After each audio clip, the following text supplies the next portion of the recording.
আমার সেই গল্পটা এখনো শেষ হয়নি। শোনো, পাহাড়টা আগেই বলেছি ভালোবেসেছিল মেঘকে। আর মেঘ কিভাবে শুকনো খটখটে পাহাড়টাকে বানিয়ে তুলেছিল ২৬ বছরের ছোকরা, সে তো আগেই শুনেছ। সেদিন ছিল পাহাড়টার জন্মদিন। পাহাড় মেঘকে বললে, আজ তুমি লাল শাড়ি পরে আসবে। মেঘ পাহাড়কে বললে, আজ তোমাকে স্নান করিয়ে দেব চন্দন জলে। ভালোবাসলে নারীরা হয়ে যায় নরম নদী,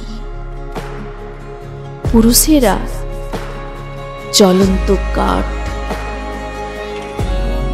সেইভাবেই মেঘ ছিল পাহাড়ের আলিঙ্গনের আগুনে, পাহাড় ছিল মেঘের ঢেউ জলে।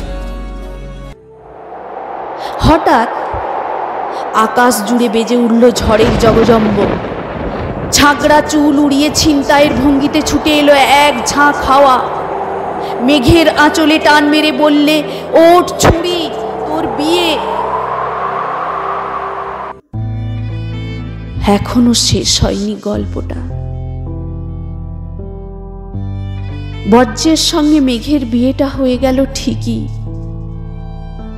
কিন্তু পাহাড়কে সে কোনো দিন ভুলতে পারল না। বিশ্বাস না হয় তো চিরে দেখতে পারো পাহাড়টার হাড় পাঁজর, ভেতরে থই থই করছে শত ঝর্ণার জল।